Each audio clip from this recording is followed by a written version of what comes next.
Hello, आप सभी का बहुत बहुत स्वागत है हमारी इस अमेजिंग से प्लेटफॉर्म में। आज हम इस वीडियो में बात करने वाले हैं बीपीटी कोर्स के बारे में, यानी कि बीपीटी कोर्स क्या होता है, बीपीटी कोर्स करने के लिए हमें क्या करना पड़ता है, बीपीटी के बाद क्या क्या जॉब्स मिल सकती हैं, सैलरी कितनी होती है।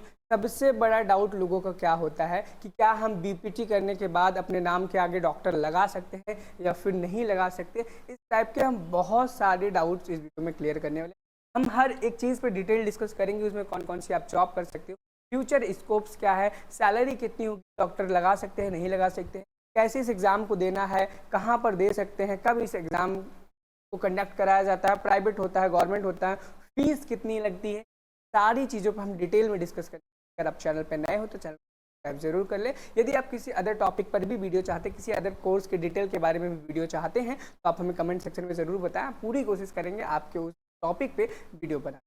सबसे पहले हम जानेंगे कि क्या आप बीपीटी करने के बाद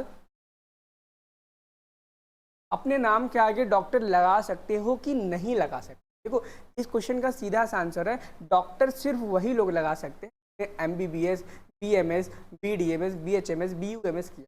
लेकिन बहुत सारे जो थेरेपिस्ट ऐसे भी होते हैं जो अपने नाम के आगे डॉक्टर लगाते हैं, वो लीगल, हाँ कुछ कंडीशंस में आप लगा सकते हैं। जैसे कि आप अपने नाम के आगे डॉक्टर तो लगाओ, जैसे कि मेरा नाम, जैसे कि मान लो आपका नाम मोहित है, क्या है, मोहित है, तो आप डॉक्टर यहाँ पे लगा सकते हो। बट एक कंडीशन पे, ब्रैकेट में आपको पीटी लिखना पड़ेगा या फिर बीपीटी लिखना पड़ेगा। यानी आपको बताना पड़ेगा आप एमबीबीएस डॉक्टर नहीं हो, आप एक फिजियोथेरेपिस्ट वाले डॉक्टर हो, क्या ये चीज़ आपको मेंशन करनी पड़ेगी। आप इस तरीके से भी इस चीज़ को लिख सकते हो करके, फिर आप अपना नाम मोहित, ठीक है, इस प्रकार से लिख सकते हो। तो मुझे लगता है आपका एक क्लियर हो चुका होगा क्या बीपीटी करने के बाद आप अपने नाम के आगे डॉक्टर लगा सकते हैं या फिर नहीं लगा सकते। तो ये तो चलो ठीक है, बहुत सारे कॉमन लोगों को डाउट होता है, बहुत सारे लगा भी लेते हैं, लगाना नहीं चाहिए, ठीक है। अब एक बहुत बड़ा क्वेश्चन ये भी आता है कि बीपीटी कोर्स का फुल फॉर्म क्या है, थेरेपी क्या होती है, तो थेरेपिस्ट क्या होते हैं, यही नहीं पता है तो हम आगे कैसे करेंगे, हमें पता ही नहीं इस चीज़ के बारे में। तो हम ये भी अब जानने वाले हैं कि फिजियोथेरेपिस्ट क्या होते हैं, फिजियोथेरेपी क्या होती है। देखो, सबसे पहले तो मैं आपको बीपीटी का फुल फॉर्म बता दूं। बीपीटी का फुल फॉर्म होता है बैचलर्स ऑफ फिजियोथेरेपी, ठीक है, जिसे हम बीएससी फिजियोथेरेपी भी बोल सकते हैं। वैसे हम बैचलर्स ऑफ फिजियोथेरेपी ही बोलते हैं हमेशा। अब अगर बात की जाए कि फिजियोथेरेपी आखिर होती क्या है, फिजियोथेरेपी आखिर होती क्या है। फिजियो का मतलब होता है फिजिकली, थेरेपी मतलब कोई ऐसा इलाज करना जो एक्सटर्नल तरीके से हो। और दूसरी चीज़ याद रखना, आप कोई भी फिजियोथेरेपिस्ट कोई भी मेडिसिन प्रिस्क्राइब नहीं कर सकता, यानी कि आपको दवा लेने की रिकमेंडेशन कभी भी नहीं देगा। इस चीज़ की उसके पास वैलिडेशन अधिकार नहीं है, यानी कि वो आपको कभी सजेस्ट नहीं करेगा आप ये दवाई खाओ ये मत खाओ। यानी कि वो आपको, आप कभी भी थेरेपिस्ट के पास जाओगे वो आपको दवाई नहीं बताए, लिख करके नहीं देगा कि आप उस मेडिकल पे जाओ।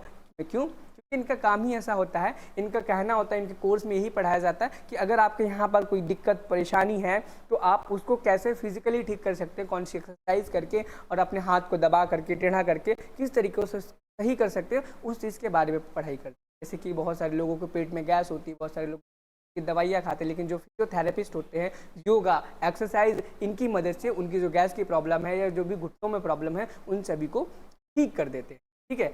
और ये बहुत एक अच्छा स्कोप है और आने वाले समय में आपको पता है कि लोग बहुत ज़्यादा अधिकतर बीमार पड़ते जा रहे हैं। किसी को डायबिटीज़ है, किसी को शुगर है, किसी का बीपी हाई रहता है। तो फिजियोथेरेपिस्ट जितने भी होते हैं वो बिल्कुल पूरी 100% कोशिश करते हैं कि उन्हें दवा ना खाना पड़े, बिना दवा के योगा व्यायाम एक्सरसाइज करके उनकी थेरेपी की जाए। अब इस चीज़ की जो थेरेपी करते हैं उनको फिजियोथेरेपिस्ट बोला जाता है। इस चीज़ की जो थेरेपी करते हैं उसको फिजियोथेरेपिस्ट बोला जाता है।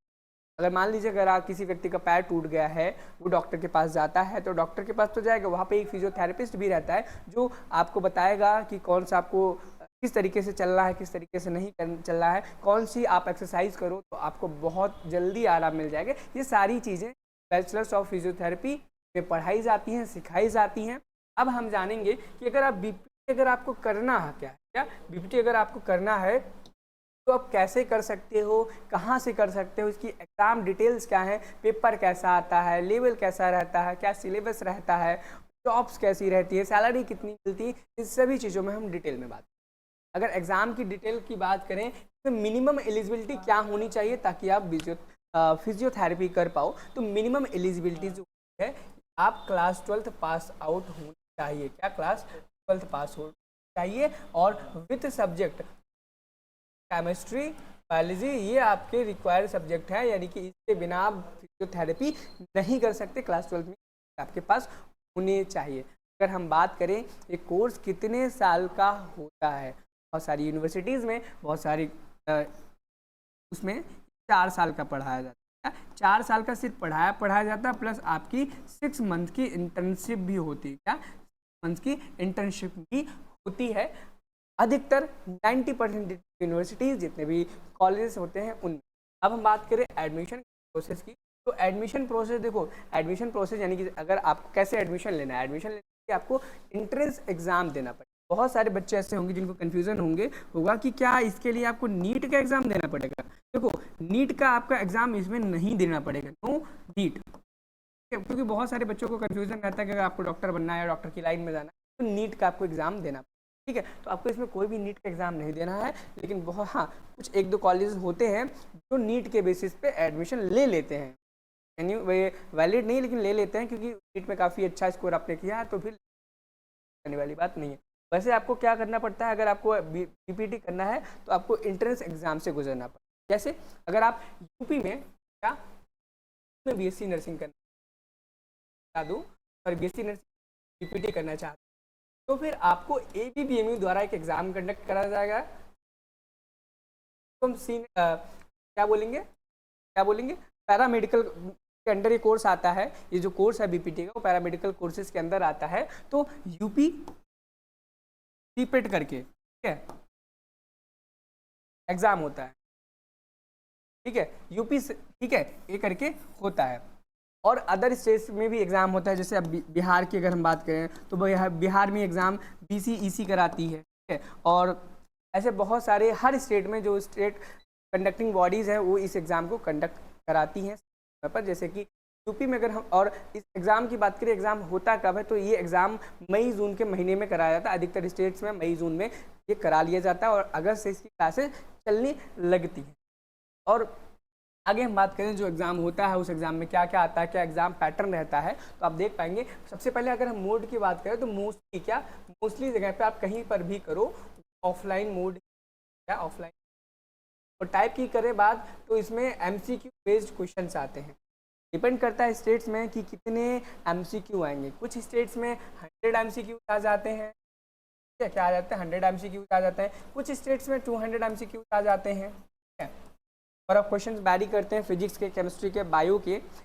अगर 100 क्वेश्चंस आने हैं तो 34 क्वेश्चंस आते हैं। अगर 200 है तो समथिंग उसी में आप डिवाइड कर लो, उसी हिसाब से आपका क्वेश्चंस आते हैं। यहाँ पर अगर हम बात करें निगेटिव मार्किंग क्या होती है, नहीं, यहाँ पर निगेटिव मार्किंग का कोई भी नहीं किया गया है, यानी कि अगर आप एग्ज़ाम देते हैं निगेटिव मार्किंग नहीं होती। सिलेबस के बारे में अगर बात करें, class 11th and 12th PCB, physics chemistry, PC लिख दिया, no problem, physics chemistry biology, इतनी ही चीज़ें उसमें पूछी जाती हैं। इससे बाहर कोई भी नया सब्जेक्ट नहीं पूछ। इस कैरियर में, इस कोर्स में सैलरी की बात करें कि भाई जॉब की बात करें तो आपको कितनी जॉब की अपॉर्चुनिटीज़ है इस कोर्स को करने के बाद। सबसे पहले आप इस जॉब को करने के बाद टीचिंग कर सकते हो as a assistant professor college में कर सकते हो कुछ एग्जाम्स देने के बाद में। साथ ही साथ में आप एक फिजियोथेरेपिस्ट भी बन सकते हो। फिजियोथेरेपिस्ट यानी कि फिजियोथेरेपी के अनुसार के रूल्स को फॉलो करके आप अपना खुद का भी क्लिनिक खोल सकते हो, या फिर किसी ऑर्थो वाले डॉक्टर के यहाँ पर भी आप काम कर सकते हो। ठीक है, उस एज ए जूनियर डॉक्टर आप वहाँ पर उसके अंडर काम कर सकते हो, ऑर्थो वाले डॉक्टर के अंदर। आप मिलिट्री के हॉस्पिटल्स को भी ज्वाइन कर सकते हो। स्पोर्ट्स में फिजियोथेरेपिस्ट बन सकते हैं। स्पोर्ट में आपको पता होगा जो स्पोर्ट लोग खेलते हैं, क्रिकेट, फुटबॉल, उनको बहुत सारी इंटरनल इंजरीज हो जाती हैं, जिनको आप फिजियोथेरेपी की मदद से ठीक करा सकते हैं। वहाँ पर आप उनके केयर टेकर बन सकते हैं। ठीक है, और यहाँ पर आप एक और स्कोप भी है, भाई आप ये चाह रहे हो कि क्या बीपीटी के आगे भी हम इसमें पढ़ाई कर सकते हैं, क्योंकि बीपीटी तो एक बैचलर्स कोर्स है। क्या है?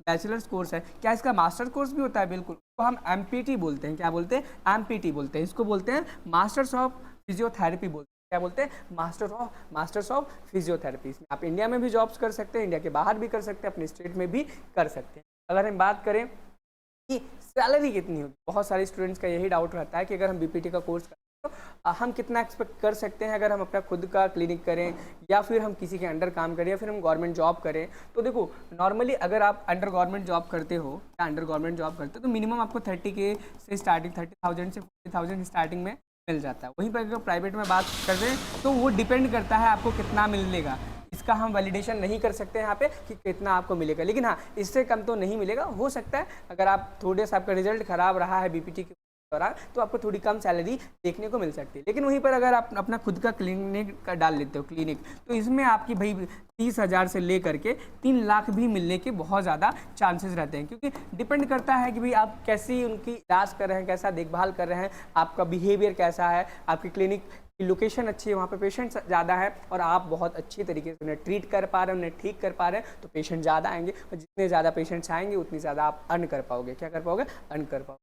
अब इसके बाद हम बात करेंगे, कुछ नहीं, थैंक यू बोलना चाहेंगे आपको, आप आए, आपने वीडियो देखा, हमें अच्छा लगा। अगर आपके मन में कोई और भी ऐसा डाउट हो कि हमें इस टॉपिक पे वीडियो चाहिए तो कमेंट सेक्शन में आप हमें बता सकते हैं या फिर आप हमारे इंस्टाग्राम पे हमें मैसेज कर सकते हैं। इंस्टाग्राम का भी लिंक आपको डिस्क्रिप्शन बॉक्स में मिल जाएगा। तो मिलते हैं नेक्स्ट वीडियो में एक नए कोर्स डिटेल के साथ, तब तक के लिए thank you, have a nice day.